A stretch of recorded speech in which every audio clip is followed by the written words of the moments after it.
गुरुर्विष्णु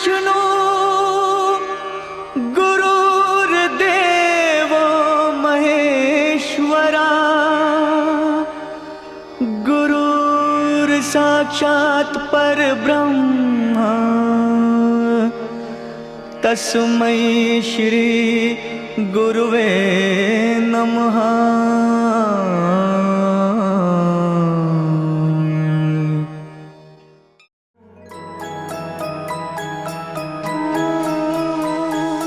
नारायण नारायण नारायण, भजले घड़ी दो घड़ी नारायण। नारायण नारायण नारायण, भजले घड़ी दो घड़ी नारायण। ये नाम बड़ा अनमोल, बड़े मीठे इसके बोल।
सगरे वायव्या नारण्या ब्रह्म्या चजे तस्माज्जलिया सर्वभूताः सामानि जनिरे छन्दांसि जनिरे तस्मात्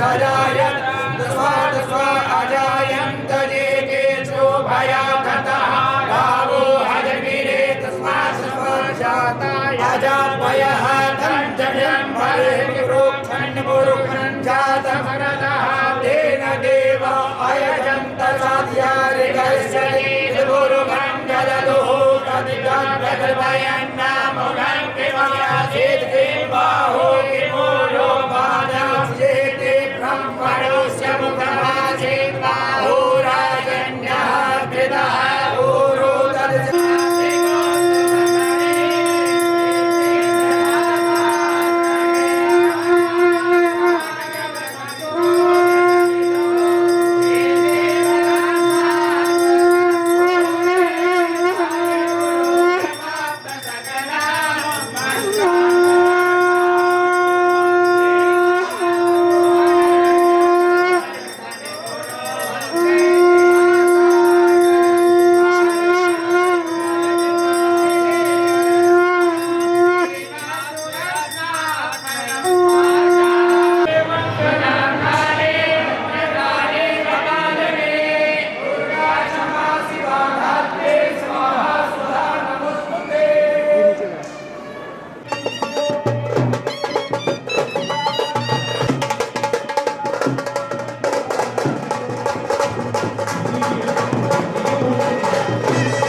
सर्वशुद्धबालो मणिवारस्तास्मिनः वेदः वेदाख्योरुणस्मेरुद्राय मधुमतै कर्णाजामः पायस्तारौद्र नभोरूपाः पारण्यः द्वारं राधतां निद्युष्प्रावरेषणे ईश्वरे सर्वभूतानां नामयोगानां मतिवर्णितमं पवित्रतां शुष्करामन्ते भूतं ममाख्याव्यं धूपां दीपं सत्सर्व्यां धूपदीपां द्यस्तो वृक्षान् नैवेद्यं निवेदयामि श्रीदेवः भगवद्गुणाः दातो विभवां व्यरावस्तात् श्मशाने आवे ततो आविको शुभमणेन्द्रे सिद्धदाता श्रमिताक्तां भागवतं सुपूजन विदो देते प्रलम्भास्वरं गोविन्दाय गुरुरवादरकला मन्त्रादरत्नां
समर्पयामि नमस्करोमि यज्ञोपचारयाचमने समर्पयामि नमस्करोमि लक्ष्मीनारायणाय नमः गन्धाक्षपुष्पाणि समर्पयामि श्रीशत्रुदेवाय नमः गन्धर्वाणां कलादर्शां वेदकोशां करिष्ये ईश्वरी सर्वभूतानां आदिभूतये श्रियम्मा वज्रं समर्पयामि लक्ष्मीनारायणाय नमः लक्ष्मी नारायणाभ्यां नमः। श्रीमते रामानुजाय नमः। अस्मद् गुरुभ्यो नमः। अस्मद्गुरुभ्यो नमः। सद्गुरु चरणकमलेभ्यो नमः।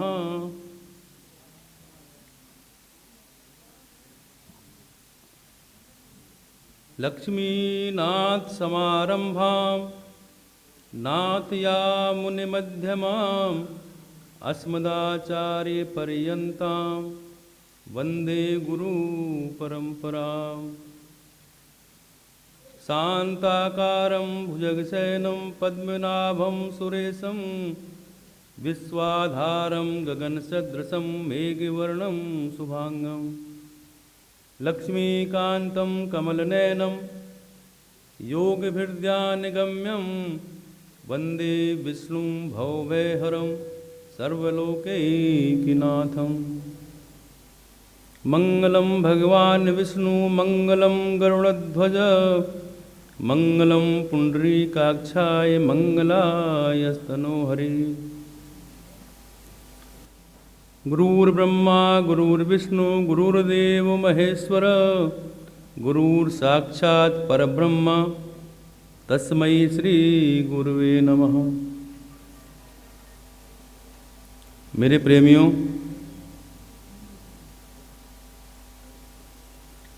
अंग्रेजी कैलेंडर के हिसाब से आज 2021 की पावन बेला पर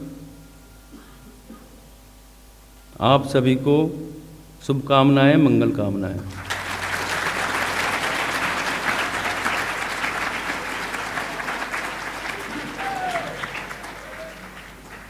आप सभी जानते हैं कि वर्ष 2020 राष्ट्र के लिए, समाज के लिए, सभी के लिए अच्छा नहीं गया।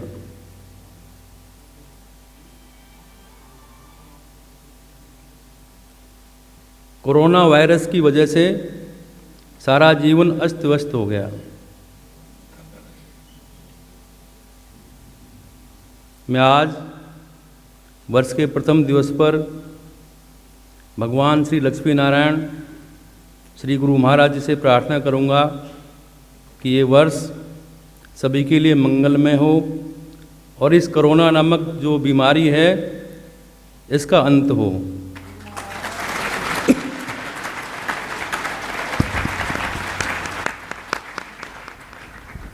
हमारा नववर्ष का शुभ दिन वो ही दिन है जिसकी शुरुआत भगवान के नाम से हो।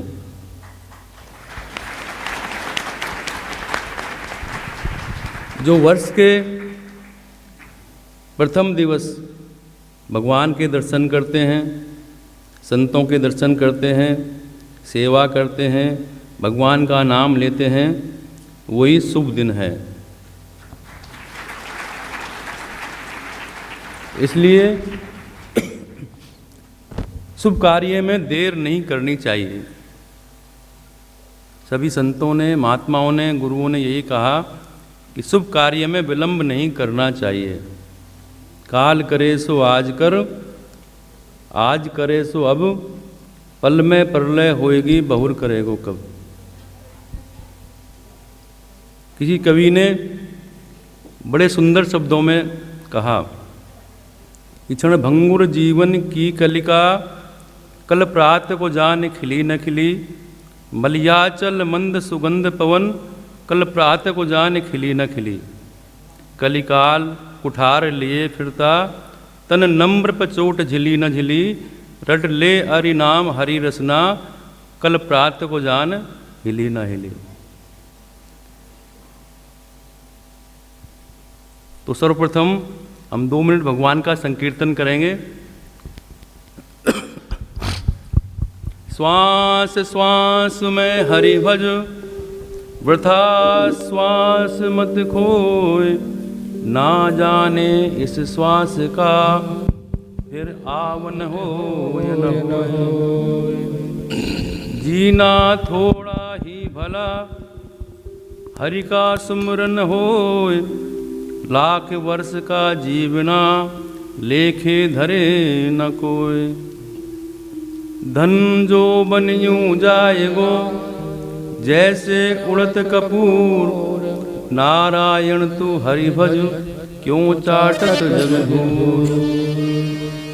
राम भरोसे राम झरोके बैठ के, सबकी मुद्रा ले, ताकि जैसी चाकरी वैसो ही फल दे। जग बंधन में फंसा रहा, हरि से किया नहेत, अब पछतावत होत क्या, जब चुड़िया चुग गई खेत। श्रीमन्नारायण नारायण नारायण, श्रीमन्नारायण नारायण नारायण, नारायण नारायण नारायण, श्रीमन्नारायण नारायण नारायण,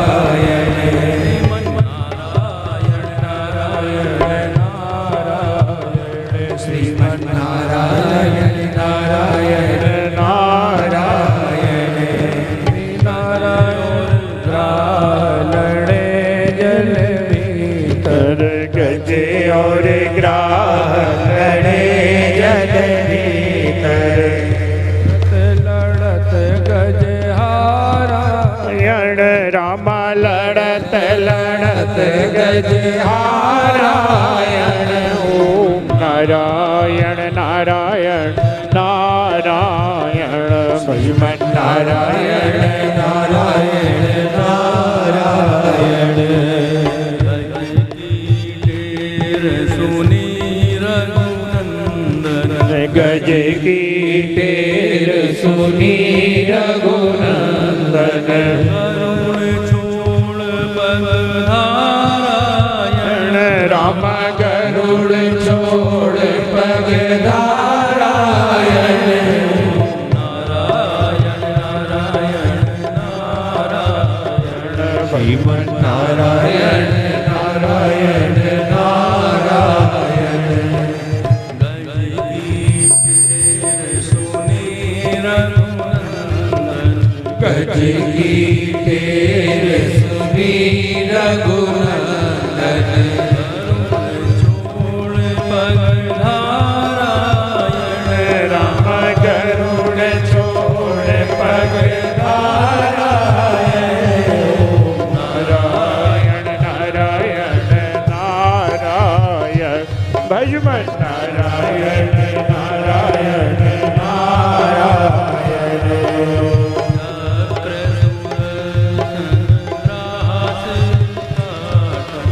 चक्र सुदर्शन ग्राह सिर काट्यो,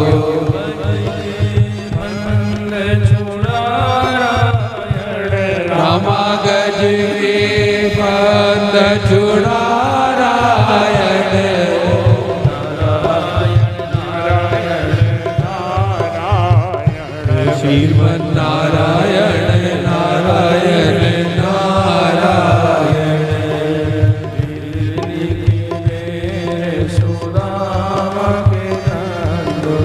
बिलनी के वीर सुदामा के तंदुर, रुचि रुचि भोग लगारायण, रामा रुचि रुचि भोग लगारायण। नारायण नारायण नारायण, भजमन नारायण नारायण नारायण।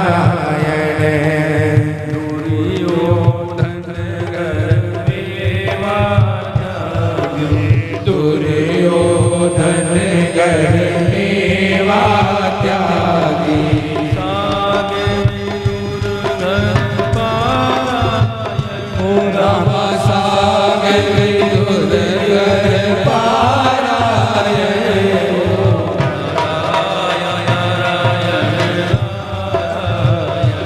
भजमन नारायण नारायण नारायण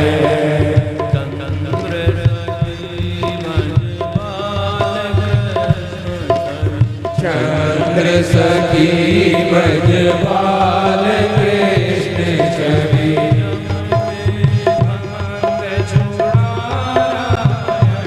रामायण के भद्र छुड़ारायण ओ नारायण नारायण भजमन नारायण नारायण नारायण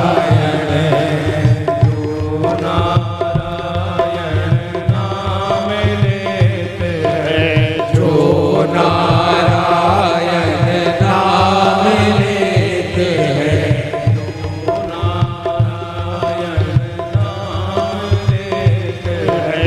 जो नारायण नाम लेते हैं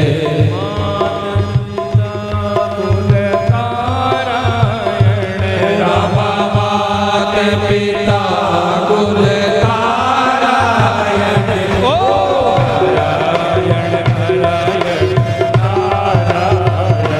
भजमन नारायण नारायण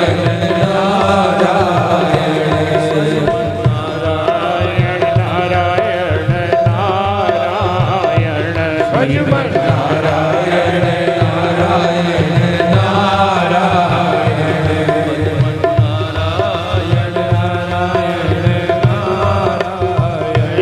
लक्ष्मी नारायण नारायण नारायण हरि नारायण नारायण नारायण ओ नारायण नारायण नारायण भगवान नारायण नारायण नारायण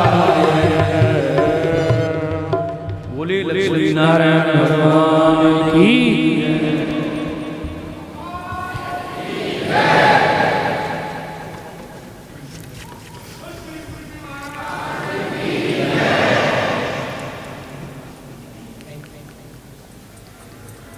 मेरे प्रेमियों, आज हम सभी खुशी मना रहे हैं। कुछ लोग तो रात से ही खुशी मना रहे हैं। हम नववर्ष का धूमधाम से स्वागत करते हैं, पर मेरे प्रेमियों इसका दूसरा पहलू भी है कि हमने अपने जीवन का एक वर्ष गंवा दिया। हमें आज के दिन आत्मचिंतन करना चाहिए, हमने क्या खोया और क्या पाया, और जो हम नहीं कर पाए उसके लिए हमें संकल्प लेना चाहिए। सबसे पहले हमें प्लानिंग करनी चाहिए कि हमें इस वर्ष में क्या क्या करना है। बिना योजना के कोई कार्य नहीं होता, और हमें जानना चाहिए कि वास्तव में है क्या और हम यहाँ क्या करने आए हैं। इस शरीर पर, मानव पर भगवान की विशेष कृपा है, जिससे हमें मानव का शरीर मिला। हर सत्संग में सबसे पहले यही बात बोली जाती है। क्यों बोली जाती है? कि आप अभी पहली क्लास से उत्तीर्ण नहीं हुए हैं, आप पहली क्लास से ऊपर बढ़ ही नहीं रहे हैं। इसलिए बार बार आपको बार बार ये बात बोली जाती है कि मानव का शरीर बहुमूल्य है, ये प्रभु की कृपा से हमें प्राप्त हुआ है। कबहु कर करुणा नर देही देत ईस बिनु हेतु स्नेही। वो जब भगवान जीव पर कृपा करते हैं तो हमें ये मानव का शरीर प्राप्त होता है। भगवान हम पर कृपा करते हैं विभिन्न प्रकार से कृपा करते हैं। भगवान की एक कृपा नहीं है, बहुत कृपाएं हैं। पहली कृपा तो भगवान की ये है कि आप सोचिए, इस शरीर के बिना देवताओं के शरीर से भी भजन नहीं हो सकता, देवता भी भजन नहीं कर सकते। देवता भोग सकते हैं, स्वर्ग में रह सकते हैं, उन्हें कर्म करने का अधिकार नहीं है। कुत्ते, बिल्ली, मच्छर, मक्खी, गधे, जितनी भी योनियां हैं, वो क्या भजन करेंगे? नहीं कर पाएंगे, क्योंकि इनमें ज्ञान शक्ति बहुत कम होती है। एक मनुष्य ही ऐसा शरीर है जिसमें ज्ञान शक्ति की विशेषता है, उसके अंदर विवेक है। इसीलिए सभी शास्त्रों में मानव के शरीर को बहुमूल्य कहा गया है। कितना बड़ा सौभाग्य हमें मिला है, और सारे वेद शास्त्रों में इसकी प्रशंसा ही प्रशंसा है। दूसरी कृपा क्या है कि मानव देह मिलने के बाद कोई संत मिलना अनिवार्य है, अन्यथा हम समझेंगे कैसे कि हमें क्या करना है। अपने आप तो हम के अक्षर का ज्ञान भी प्राप्त नहीं कर सकते, उसकी नॉलेज प्राप्त नहीं कर सकते। हमें एक अच्छे शिक्षक की ज़रूरत पड़ती है। ये दूसरी भगवत कृपा, अगर किसी को वास्तविक संत मिल जाए तो। तीसरी कृपा क्या है भगवान की? हम उनको संत मान लें,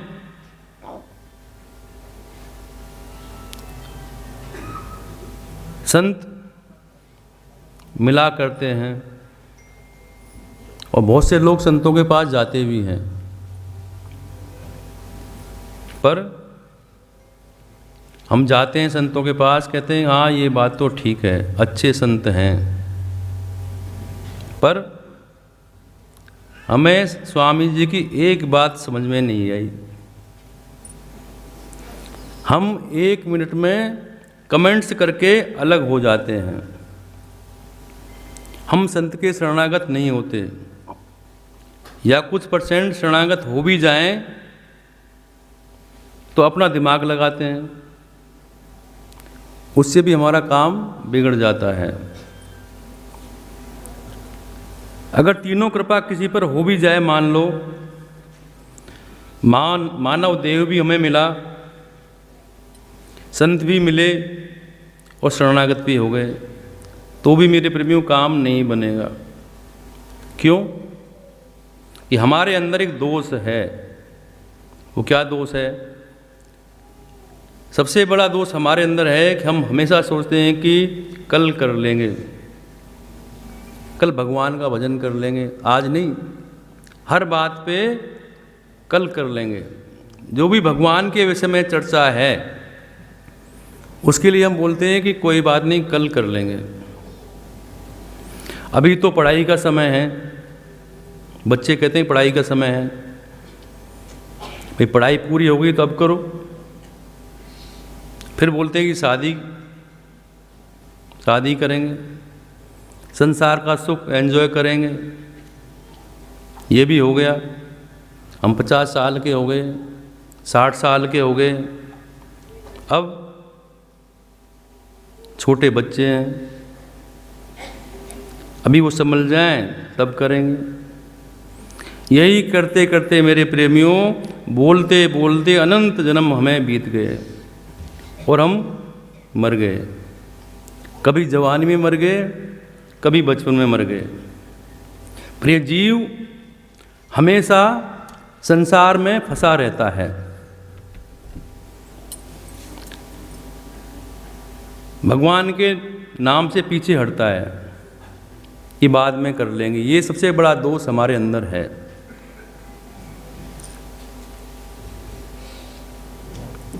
एक शहर में कबीर जी निकलते थे शहर से, वहाँ एक सेठ जी रहते थे। कबीर जी हमेशा सेठ जी को बोलते कि सेठ जी सत्संग में आया करो। उन्होंने बोला हाँ आएंगे। कुछ वर्षों बाद फिर कबीर जी वहाँ से निकले कि सेठ जी आप सत्संग में आया करो। सेठ जी बोले कि मेरे बेटे की शादी हो जाए उसके बाद मैं आऊँगा। कुछ दिनों बाद फिर कबीर जी वहाँ से निकले। उन्होंने कहा सेठ जी अब तो आपके बेटे की शादी हो गई, अब तो सत्संग में आया करो। सेठ जी बोले कि अभी महाराज अभी भी शादी हुई है, मेहमानों का आना जाना है, थोड़ा इससे निवृत्त हो जाऊं फिर मैं सत्संग में आऊँगा। कुछ दिनों के पश्चात फिर कबीर जी वहाँ से गुजरे। फिर कबीर जी ने टोक दिया उनको कि सेठ जी सत्संग में आया करो। सेठ जी बोले कि अभी तो शादी हुई है बच्चों की और बहू माँ बनने वाली है, तो अभी बच्चा हो जाए, पोता हो जाए, उसके बाद आऊँगा। पोता भी हो गया। फिर कबीर जी ने उनसे बोला कि सेठ जी अब तो पोता भी हो गया, अब तो सत्संग में आया करो। तो सेठ जी बोले कि अभी पोता छोटा है, थोड़ा चलना सीख जाए फिर आऊँगा। चलना भी सीख गया। फिर कबीर जी वहाँ से गुजरे। फिर कबीर जी ने कहा कि सेठ जी सत्संग में आया करो। सेठ जी बोले कि महाराज बहू बेटा दोनों नौकरी करते हैं, पोता छोटा है, कोई संभालने वाला नहीं है, तो मैं बाद में आऊँगा। ये करते करते तीसरापन निकल गया सेठ जी का।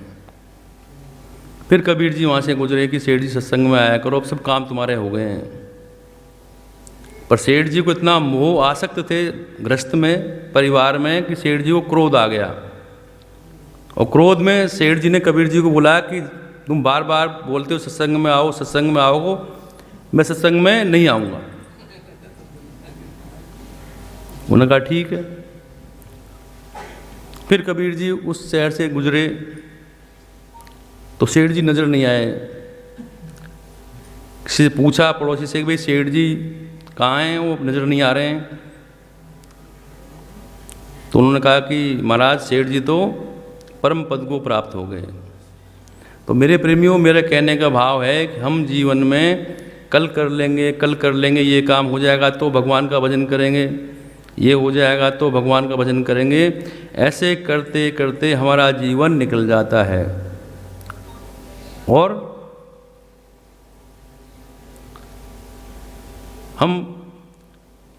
हमारे प्राण निकल जाते हैं। श्रीमद् भागवत में प्रहलाद जी ने कहा कि कौमार आचरेत प्राज्ञो दुर्लभम मानसम जन्म। छोटी उम्र में ही भगवान में लग जाना चाहिए। ये प्रहलाद जी असुर बालकों को उपदेश दे रहे हैं। श्रीमद् भागवत की कथा है। विवाह के पहले ही क्यों? वो बोलेगी ताकि फिर बीवी आती है, वो अपनी तरीके से चलाती है, फिर बच्चे हो जाते हैं, उनमें हमारा अटैचमेंट हो जाता है, उससे कोई बच नहीं सकता। अगर बाल्यकाल में ही भगवान से अनुराग हो जाए मेरे प्रेमियों, तो संसार से अलग होकर भी अपना काम बना लेंगे। पर कब होगा? जब भगवान से हमारा अनुराग होगा। बचपन में ही कोई महापुरुष मिल जाए, हम शरणागत होकर के भगवान का भजन शुरू कर दें, तो जो अटैचमेंट का रोग है उससे बच जाएंगे। नहीं तो जितना अटैचमेंट हो जाएगा तो डिटैचमेंट में भी उतनी ही मेहनत करनी पड़ेगी। 4 बच्चे हैं, 4 बच्ची हैं, बच्चे हैं, बच्चों के फिर नाती पोता हैं, बुढ़ापे तक अटैचमेंट पे हम रहते हैं। एक भी कोई परिवार में बीमार हो जाए तो हम चिंतित हो जाते हैं कि कितना बुखार है। अब मेरे प्रेमियों, अपनी चिंता करो, बच्चों की करो, पर हम तो पूरे कुटुंब की चिंता करते हैं। ये कहते हैं कि क्या बोलते हो जी, ये तो मेरा खून है, लगे हैं परिवार में, मर रहे हैं, उसी में बुढ़ापे तक। महाभारत में एक कथा आती है कि एक बार ब्राह्मण युधिष्ठिर के दरबार में आया। तब युधिष्ठिर राजा हो गए थे। उसने कहा कि हमें लड़की की शादी करनी है, मैंने सुना है कि आप ब्राह्मणों की सारी बात पूरी करते हैं, तो 10 तोला सोना हमें दे दीजिए। युधिष्ठिर बोला कि अच्छा ठीक है, मिल जाएगा, कल आना, आज हम बिजी हैं।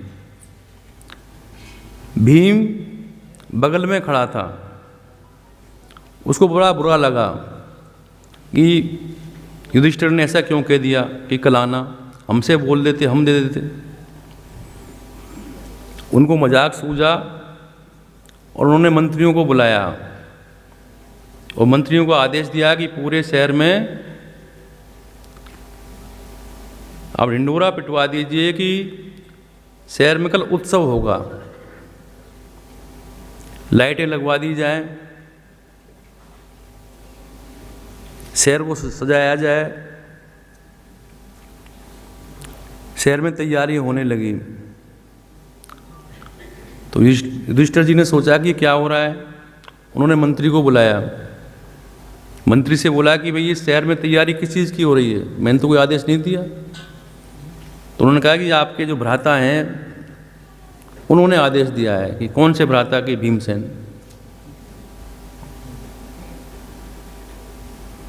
भीम को बुलाया गया कि क्या बात है, ये खुशियां क्यों मनाई जा रही हैं? तो भीम बोले कि आज बड़ी खुशी की बात है, आपने काल को जीत लिया है। युधिष्ठिर बोले कि काल को कौन जीत सकता है, सबको जाना पड़ता है। भगवत प्राप्त महापुरुष, संत, महंत, गृहस्थी सबको जाना पड़ता है और पशुओं को भी जाना पड़ता है। सबका अपना अपना समय है। भीम बोला तो भैया आपने उस ब्राह्मण को क्यों बोला कि कल आना? कल का कोई पता है फिर आएगा नहीं आएगा? तो युधिष्ठिर ने ब्राह्मण को वापस बुलाया और उसे 10 तोला सोना दान दिया। और युधिष्ठिर शर्मिंदा हुए। मेरे प्रिय, हम रोज़ देखते हैं, रोज़ सुनते हैं कि वो अच्छा खासा आदमी था, सही सलामत था, कोई बीमारी नहीं थी, वो मर गया। कैसे मर गया? ये कुछ नहीं थी, चाय पी रहा था सुबह बैठे बैठे, हम लोग परिवार के साथ बैठे थे और चाय पीते पीते ही आँख बंद हो गई।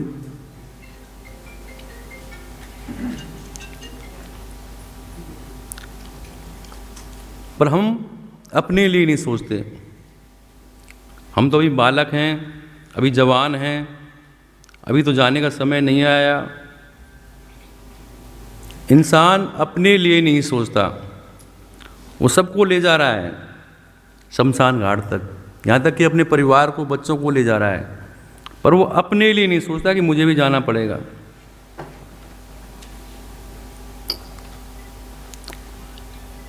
सुख पाता रहा जो सदा जगत में, उसे आखिर में दुख पाना पड़ा। पछताया नहीं जो कहीं भी कभी, उसे अंत समय में पछताना पड़ा। कोई फूल न बाग में ऐसा खिला, जिस खिल के जिसे मुरझाना ना पड़ा। विधि का ये अटल विधान रहा, जिसे आना पड़ा जिसे जाना पड़ा। तो मेरे प्रेमियों, जो आया है वो जाएगा। ये सब तुम्हारे हाथ में नहीं है, इसलिए इंतज़ार नहीं करना, लग जाओ, जुड़ जाओ, क्योंकि मृत्यु के समय में जिस ओर हमारा मन रहेगा, हमें उसकी ही प्राप्ति होगी। जीवन मुक्त ज्ञानी भरत का एक हिरण में लगाव हो गया और मरते समय उनको हिरण का ध्यान रहा, तो बाद में मरने के बाद उन्हें हिरण बनना पड़ा। तो मेरे प्रेमियों, ज्ञानियों का ये हाल है तो अज्ञानी की कौन कहे। इसलिए वेद कहता है कि देर ना करो, उत्तिष्ठ, जागो, साधना करो, भजन करो। क्यों? कि कल हो ना हो। कल का कोई भरोसा नहीं है मेरे प्रेमियों। इसलिए संत महापुरुष कहते हैं, उठ जाग मुसाफिर भोर भई, अब रैन कहाँ तू सोवत है। उठ जागे मुसाफिर भोर भई, अब रैन कहाँ जो सोवत है। उठ जाग मुसाफिर भोर भई, अब रैन कहाँ जो सोवत है। उठ जागे मुसाफिर भोर भई, अब रैन कहाँ जो सोवत है। जो सोवत है सो खोवत है, जो जागत है सो पावत है। जो सोवत है सोवत है, जो जागत है सो पावत है। उठ जाग मुसाफिर भोर भई, अब रैन कहाँ जो सोवत है। उठ जाग मुसाफिर भोर भई, अब रैन कहाँ जो सोवत है। उठ नींद से अखियाँ खोल जरा, उठ नींद से अखियाँ खोल जरा, और अपने प्रभु से ध्यान लगा। और अपने प्रभु से ध्यान लगा। यह प्रीत करन की रीत नहीं, प्रभु जागत है तू सोवत है। यह प्रीत करन की रीत नहीं, प्रभु जागत है तू सोवत है। उठ जाग मुसाफिर भोर भई, अब रैन कहाँ जो सोवत है। उठ जाग मुसाफिर भोर भई, अब रैन कहाँ जो सोवत है। जो कल करना सो आज कर ले, जो कल करना सो आज कर ले। जो आज करना सो अब कर ले। जो आज करना सो अब कर ले। जब श्रेयों ने शुभ खेत लिया, अब पछतावत क्या होवत है। जब चिड़िया ने सुख खेत लिया, अब पछतावे क्या होवत है। उठ जाग मुसाफिर भोर भई, अब रैन कहाँ जो सोवत है। उठ जाग मुसाफिर भोर भई, अब रैन कहाँ जो सोवत है। नादान भुगत अपनी करनी नादान भुगत अपनी करनी। पापी पाप में चैन कहाँ। पापी पाप में चैन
वेद कहता है उत्तिष्ठ, जाग जाओ और लग जाओ।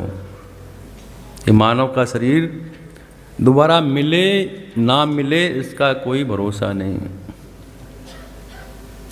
ये मानव का शरीर बहुमूल्य है। एक बार पशुओं ने ब्रह्मा जी के यहाँ जाकर शिकायत की कि बोले आप जब देखो मनुष्यों को ही महत्व देते रहते हो, क्या विशेषता है इस मनुष्य में? और इस मनुष्य ने हम पशुओं के साथ कितने अत्याचार किए हैं जितने किसी ने भी नहीं किए होंगे। बोला कि देखो घोड़े की पीठ पर बैठने के लिए जगह बनाई कितनी, एक आदमी की, और इस बेईमान आदमी ने तांगा बना दिया और तांगे में कितने लोग बैठाए, 12। भगवान ने बनाया उसको एक आदमी के लिए और मनुष्य ने उसको तांगा बनाकर उसमें 12 बैठा दिए। एक आदमी की सीट और इतने बैठाएं। दूसरा कि भेड़ के शरीर पर जो बाल उगाए, क्यों? कि सर्दी से बच जाए। पर इस मनुष्य ने भेड़ को ही मूंड दिया और उसके बाल से अपने स्वेटर, मफलर, कोट आदि बना लिए और बेचारी भेड़ सर्दी में ठिठुरती रहती है।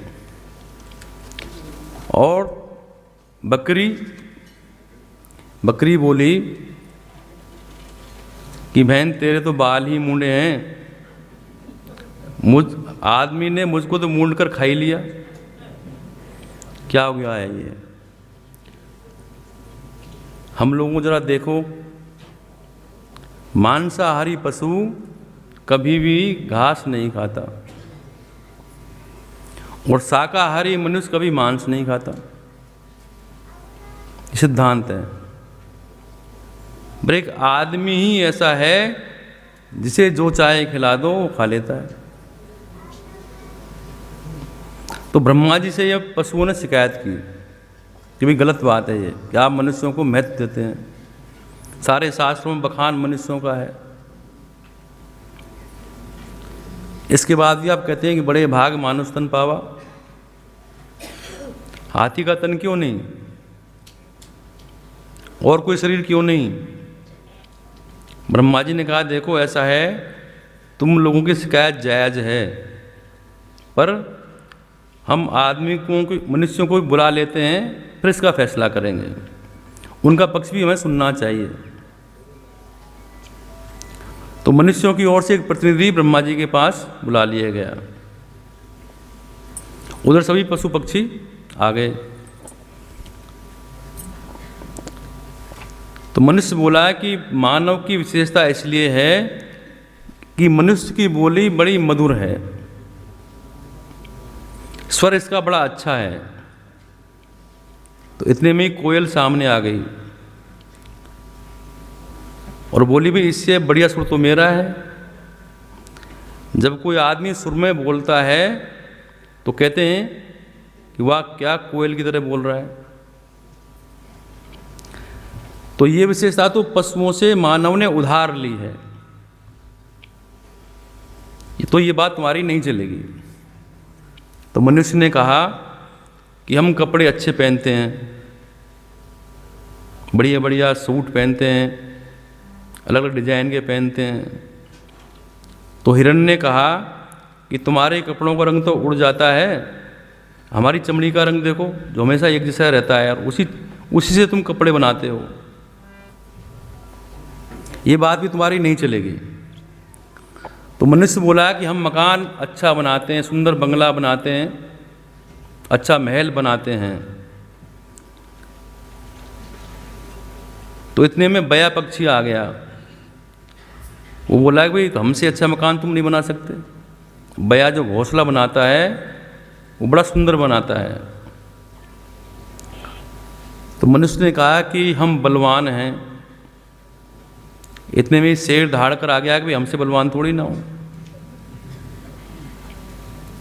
जितनी भी विशेषता हैं मनुष्य में जो हैं वो पशुओं की हैं। जो हम उपमा देते हैं सुंदरता की, वो भी पशुओं के नाम से देते हैं।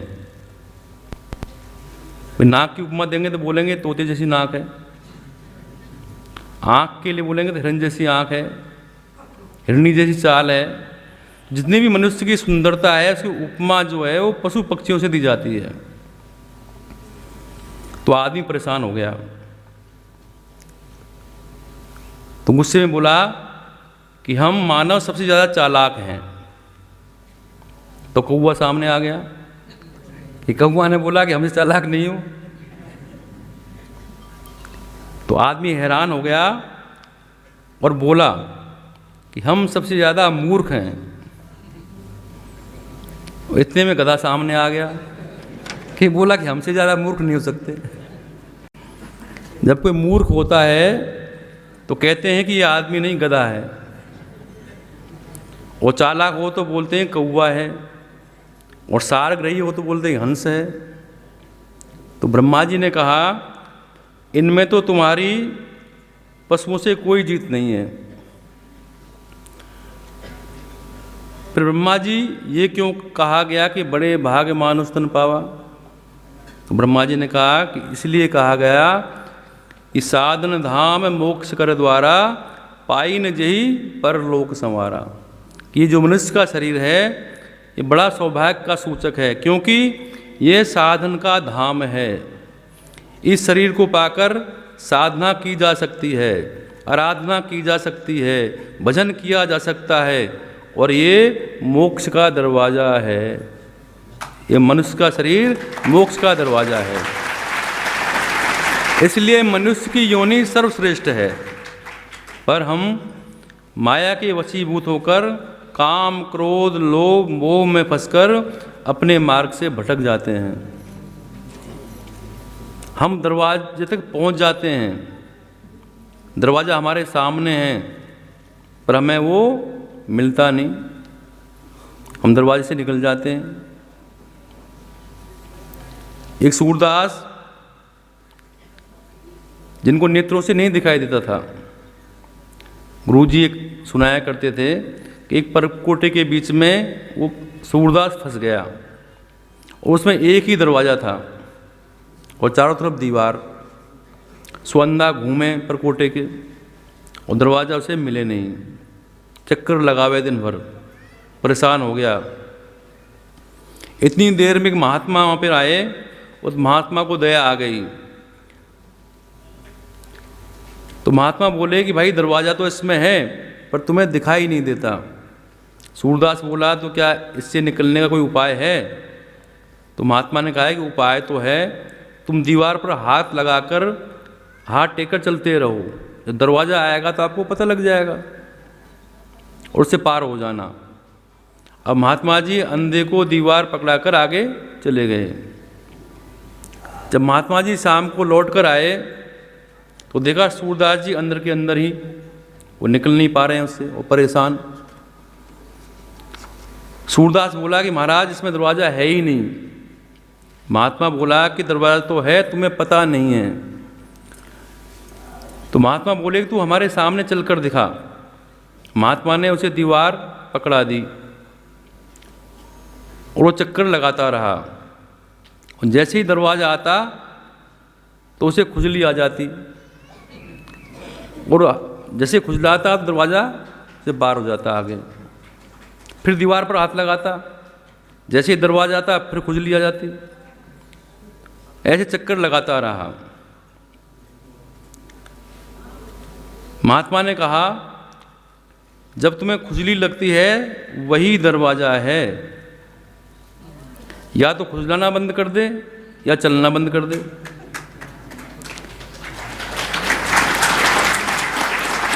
मेरे प्रेमियों, चलना बंद हो नहीं सकता, वो खुजलाना बंद करके ही हमें निकलना पड़ेगा। वही एक जगह है। और मेरे प्रेमियों, ये कहानी यह कहती है कि हम वह अंधे मुसाफिर हैं। नेत्र ज्ञान है, जितना भी ज्ञान है वेद से लेकर रामायण तक, उन सभी ज्ञानों का परिणाम है संकीर्तन, भजन, नाम, गुण, लीला, गान। मन से भगवान का रूप ध्यान करें। जब तक हम उनका रूप ध्यान नहीं करेंगे तब तक काम चलेगा नहीं। भगवान कहते हैं कि निर्मल मन जन सो मोहि पावा, मोह कपट छल छिद्र न भावा। मन बीज है, जो भी कराता है वो मन कराता है। मन से शरीर की सारी क्रियाएं होती हैं, मन से ही शरीर की सारी इंद्रियां काम करती हैं। राग, अनुराग, वैराग्य सब मन का है मेरे प्रेमियों, शरीर का नहीं। मन ही बंधन का कारण है, मन ही मोक्ष का कारण है मेरे प्रेमियों। हम वो भूल गए हैं। हम भगवान का नाम तो लेते हैं, माला भी करते हैं, पर हमारा ध्यान कहाँ होता है? भगवान का तो स्वरूप भी हमारे दिमाग में नहीं आता। माला कर रहे हैं, भजन कर रहे हैं, और हमारा मन कहाँ है? कल्पनाओं में कहाँ कहाँ दौड़ रहा है, किससे मिल रहे हैं, क्या कर रहे हैं, क्या प्लानिंग चल रही है, और माला हाथ में। तो तब तक रूप ध्यान नहीं होगा, जिसका आप सुमरण कर रहे हैं वो आपके सामने नहीं होगा, तब तक माला करने का कोई फायदा नहीं। इसलिए रूप ध्यान करना अनिवार्य है। एक बार रावण ने ब्रह्मा जी से कहा कि ऐसा नहीं हो सकता कि हम अमर हो जाएं, कभी मरे नहीं। ब्रह्मा जी बोले कि भाई ऐसा तो नहीं हो सकता। आप भगवान शंकर के पास जाएं, वो कुछ कर सकते हैं। रावण शंकर जी के पास गया, उनसे भी वही बात बोली। शंकर जी बोले कुछ और मांग लो, ये नहीं हो सकता। रावण ने अपना दिमाग लगाया। रावण बुद्धिमान था, प्रकांड विद्वान था, पंडित था। उसने अपना दिमाग लगाकर सोचा कि क्या मांगूं ऐसा। तो उसने कहा कि मैं तो बहुत ही बलवान हूँ, बुद्धिमान हूँ। तो उसने कहा कि ठीक है, मेरी मृत्यु मानव और बंदरों के द्वारा हो, क्योंकि मानव और बंदर मुझे मार नहीं सकते। तो भगवान शंकर बोले ठीक है, ऐसा ही होगा। मेरे प्रेमियों, यहाँ ये विचार करने की बात है, दानव को मानव ही मार सकता है, और जिसके अंदर मानवता है वही मानव है।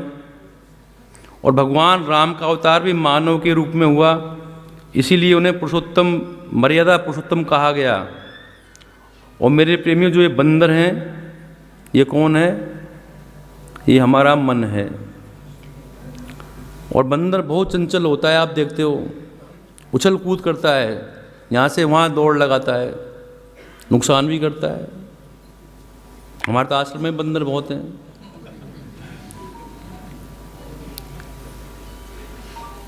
यह अचंभे की बात है मेरे प्रेमियों कि एक अचंबा हमने देखा, बंदर दूहे गाय, दूध दूध तो सब पी लेवे, घी बनारस जाए। क्या अर्थ है मेरे प्रेमियों इसका? कि बंदर गाय को धू रहा है। बंदर क्या है? हमारा मन। और गाय क्या है मेरे प्रेमियों? गो यानी हमारी इंद्रियां, उनका दोहन कर रहा है मन, मन रूपी बंदर। तो मन इंद्रियों के द्वारा दूध यानी हमारे यौवन को पी रहा है, और घी रूपी जो है शरीर है हमारा, ये काशी जा रहा है। काशी का नाम क्यों लिया गया? कि महामंत्र जय जपत महेशु, काशी मुक्त हेतु उपदेशु, कि वह मुक्ति मिल जाती है। तो कबीर जी कहते हैं, देखो मन की उपमा कई तरह से दी गई है। मन को मक्खी भी कहा है कि मन जो है मक्खी की तरह है। मक्खी मीठे पे बैठती है, गंदगी में बैठती है। मक्खी फूलों में बैठती है, भगवान के हार में बैठ जाएगी, कहाँ बिष्टा पे बैठ जाएगी। ऐसे ही हमारा मन है, कब कहाँ चले जाए कोई पता नहीं। एक भंवरे की तरह है, घोड़े की तरह है। जैसे घोड़ा तेज दौड़ता है, ऐसे ही मन हमारा तेज दौड़ता है। तो कबीर जी कहते हैं कि अटपट ज्ञान कबीर का, झटपट लखो न जाए, अटपट को झटपट लखो तो सब खटपट मिट जाए। हम जप कर रहे हैं मेरे प्रेमियों, 10,000, 20,000, 50,000, 1 लाख, 1.25 लाख, 24 घंटे पाठ हो रहा है रामायण का, गीता का, भागवत का। कैसे? मुंह से। तो मेरे प्रेमियों, मुंह की क्रिया भगवान नोट नहीं करते, ये समझ लें आप। भगवान कहते हैं गीता में, अर्जुन निरंतर मेरा स्मरण कर, मन मुझ में लगा, फिर युद्ध कर। तो मैं युद्ध का कर्म नोट नहीं करूँगा, जहाँ मन है उसको नोट करूँगा, ऐसा भगवान कहते हैं। तो इतनी सी बात हमने समझ में आ जाए हमें, तो हमारा कल्याण हो जाए। मेरे प्रेमियों, पहले रूप ध्यान करो, फिर नाम लो। हम किसी को बुलाते हैं तो नाम लेते हैं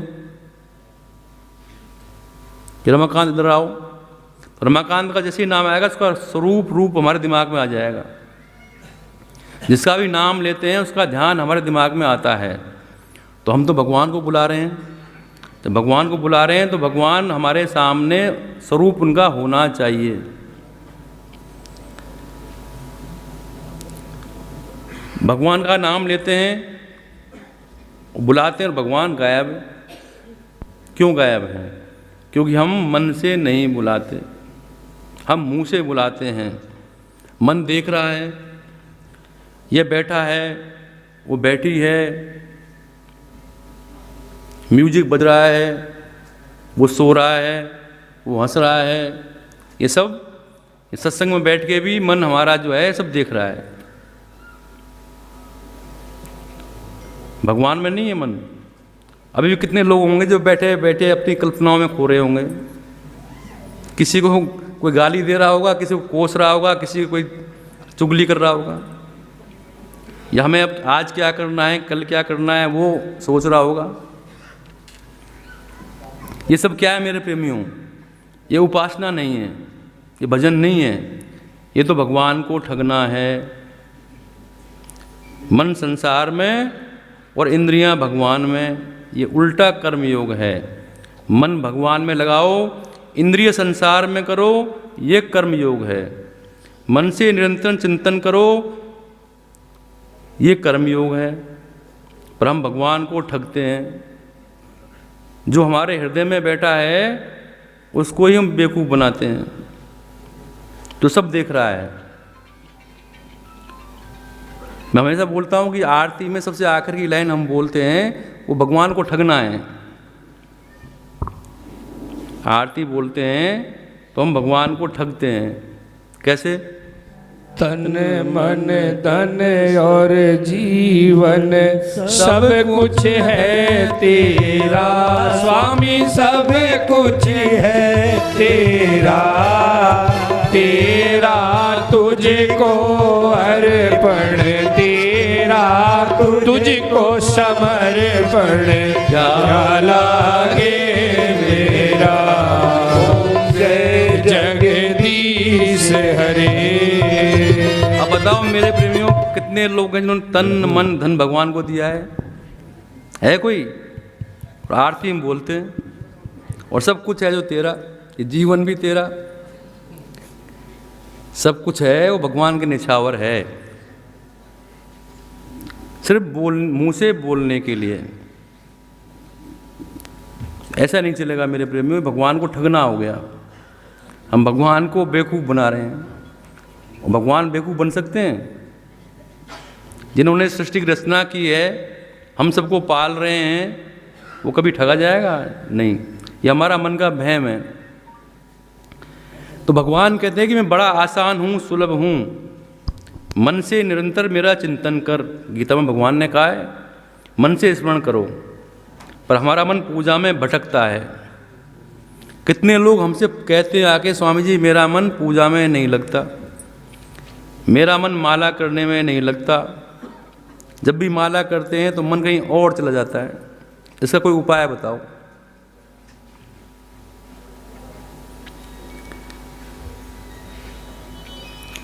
तो हमने कहा कि तुम भगवान का भजन कितने टाइम करते हो?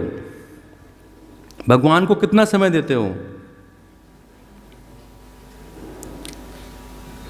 तो प्रैक्टिकली बता रहा हूँ, जो मुझसे लोग बोलते हैं कि स्वामी जी टाइम नहीं मिलता, ऑफिस जाना पड़ता है, रोज़ तो नहीं पर कभी कभी एक माला तो कर ही लेते हैं, वो भी रोज़ नहीं। और एक माला करने में कितना टाइम लगता है? 5 मिनट। और उस 5 मिनट में भी हमारा मन 50 बार भटकता है। तो मैंने कहा कि भाई तुम 24 घंटे में 5 मिनट भगवान को देते हो, तो बाकी शेष कितना रह गया? 23 घंटे 55 मिनट। और 23 घंटे 55 मिनट तुम संसार को देते हो, तो तुम्हारा मन संसार में तो जाएगा। तो 23 घंटे 55 मिनट संसार में हो, 5 मिनट भगवान के लिए बैठे हो, तो मन कहाँ जाएगा? संसार में जाएगा। तो आप लोग संसार को ज़्यादा टाइम देते हो, भगवान को समय कम देते हो, इसलिए तुम्हारा मन अधिक भटकता है। आप काम करते हुए भी परमात्मा का स्मरण कर सकते हो। काम करना कोई बुरी बात नहीं है, पैसा कमाना कोई बुरी बात नहीं है, खूब पैसा कमाओ, पर उस पैसे से धर्म का काम करो। तो ध्यान दीजिए, 23 घंटा 55 मिनट जहाँ आपने लगाए वहाँ मन रहेगा, या जहाँ आपने 5 मिनट लगाए वहाँ रहेगा। तो मन हमारा भटकता है, पर इसका कारण क्या है? इसका कारण है कि आपका मन संसार में ज़्यादा डुबकी लगा रहा है, इसलिए संसार की ओर भागता है। आप अपने दिल में परमात्मा को बैठाकर दिन रात प्रभु का चिंतन करें, तो मन कहाँ रहेगा? भगवान में रहेगा। हम जिसके बारे में ज़्यादा चिंतन करते हैं, सोचते हैं, मन वहीं जाता है। एक प्रेमिका अपने प्रेमी के बारे में सोचती है, प्रेमी प्रेमिका के बारे में सोचता है, तो उनके ख्यालों में भी वही रहते हैं। तो हम भगवान का चिंतन करेंगे, उनको याद करेंगे, तो भगवान भी हमारे ख्यालों में रहेंगे। पर हम भगवान को ख्यालों में लाना ही नहीं चाहते। हम संसार में, जो संसार है उसको ख्यालों में रखते हैं। तो मेरे प्रेमियों, जिसके बारे में हम ज़्यादा सोचते हैं, ख्याल उसी के ज़्यादा आते हैं। आपको बार बार वही दिखाई पड़ेगा, तो आप परमात्मा के ख्यालों में खो जाएंगे, तो आपका मन परमात्मा की ओर अग्रसर हो जाएगा।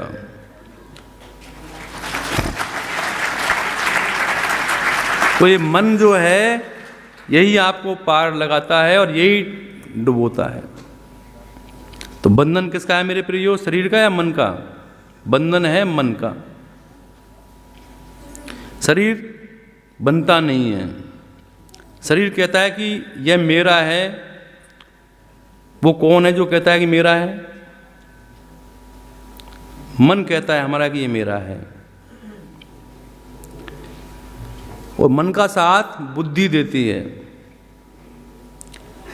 जिस दिन मन को संसार के बंधन से खोल लोगे मेरे प्रेमियों, उसी दिन भगवान में मन तुम्हारा लग जाएगा। एक धोबी ने अपने गधे को पेड़ के नीचे खड़ा कर दिया। रोज उस गधे को बांधता था, और आज वो रस्सी घर से भूल गया, रस्सी नहीं लाया।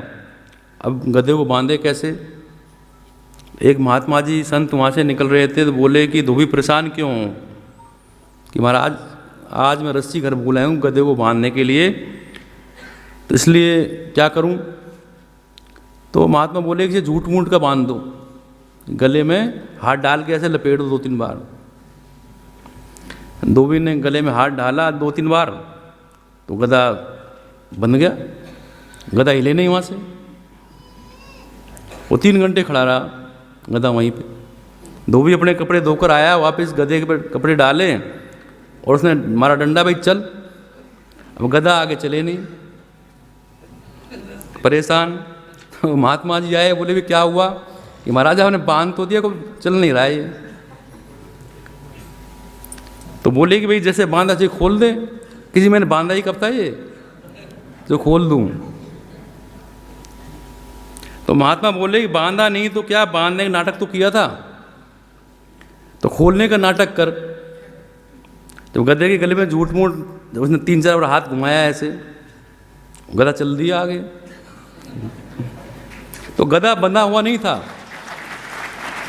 लेकिन अपने आप को बंधा हुआ मान रहा था। यही आप और हम कर रहे हैं मेरे प्रेमियों। हम और आप भी उस गधे की तरह हैं जो बंधे नहीं हैं संसार में, पर मान बैठे हैं कि हम बंधे हुए हैं। तो मन ने मान लिया है कि हम बंधे हुए हैं, और यही बंधन है मेरे प्रेमियों। जिस दिन ये मन मान लेगा कि तुम बंधे हुए नहीं हो, उसी दिन तुम्हारी मुक्ति हो जाएगी। मन माया में लग जाता है, मन कहता है कि मेरे पास गाड़ी हो, बंगला हो, अच्छे कपड़े हों, गहने हों। तो मन ने सबका जीना हराम कर रखा है। बुढ़ापा आ गया, मन कहता है कि एक घर और हो जाए, एक कोठी और बन जाए, 2 बेटे हैं मेरे, एक बन जाए, दोनों बेटों को अलग अलग हो जाएगी, फिर मैं आराम से मरूंगा। तो मेरे प्रेमियों, मन के हारे हार है, मन के जीते जीत, मन ही मिलावत राम से, मन ही करई फजीत। ये सारा खेल मन का है। उम्र हमारी पूरी हो जाती है, पर मन की इच्छाएं पूरी नहीं होती। बुढ़ापा आ गया, मृत्यु आ गई, फिर भी हमारा पेट नहीं भरा। मान लो कि आप कल मरने वाले हो और आपको पता लग जाए कि आप 5 साल आपको एक्सटेंशन मिलने वाला है, मिल गया, तो 5 साल आप भगवान का भजन नहीं करेंगे, फिर लग जाएंगे उसी में। या आपको चांस मिला 5 साल और, पर उस 5 साल में आप भगवान का भजन नहीं करेंगे और संसार में लग जाएंगे। तो मेरे प्रेमियों, जब तक आपका मन संसार में है, कितनी भी भक्ति आप कर लें, कितनी भी माला कर लें, जब कर लें, उसका कोई फायदा नहीं। नाव बंधी है खूंटे से और नाव चलाए जा रहे हैं। जैसे गुरु जी सुनाया करते थे 4 चौबों की कहानी कि नशे में धुत, भांग के नशे में नाव चौबे बैठ के नाव चलाते हैं रात भर, सुबह देखा तो वहाँ की वहीं। तो मेरे प्रेमियों, मन हमारा बंधा है संसार के खूंटे से और माला फेरे जा रहे हैं। 23 घंटे संसार का काम करो, संसार में रहो मेरे प्रेमियों, कोई मना नहीं करता आपको, पर 1 घंटा संसार को भुला दो। 1 घंटा नहीं, 30 मिनट भुला दो, 30 मिनट नहीं, 10 मिनट भुला दो, 10 मिनट नहीं, 5 मिनट ही भुला दो, और भगवान को याद करो, तो आपकी 5 मिनट ही सफल हो जाएगी। इस 1 घंटे में, 5 मिनट में रोम रोम से परमात्मा की आवाज़ निकलनी चाहिए। यही सर्वोपरि भक्ति है, पूजा है, पाठ करना तभी सफल है मेरे प्रेमियों, जब हमें भगवान के दर्शन हो जाएं। अब भगवान साक्षात दर्शन तो देने वाले नहीं हैं, कि हमने ऐसे कुछ किया नहीं, पर हाँ, हमारे मन के अंदर, हमारे स्वरूप में, ख्यालों में, दिमाग में भगवान की छवि आ जाती है। इसलिए हमें भगवान का स्मरण करना चाहिए, क्योंकि शरीर का कोई भरोसा नहीं। संसार में हम दिन रात भटकते हैं और एक दिन आता है कि हम चले जाते हैं। फिर बातें रह जाती हैं कि वो ज़िंदगी भर उसने ये किया, इतना पैसा कमाया, किस काम आया, वो चला गया। कितने लोग हैं जिनको बीमारी हो जाती है, इतना पैसा उनके पास है, बोलते हैं कि डॉक्टर 1 करोड़ रुपए ले लो पर मुझे जीवन दान दे दो। डॉक्टर कहता है कि ना, कुछ नहीं कर सकते। तो जो समय मिला है हमें, उसमें भगवान का नाम हमें लेना चाहिए।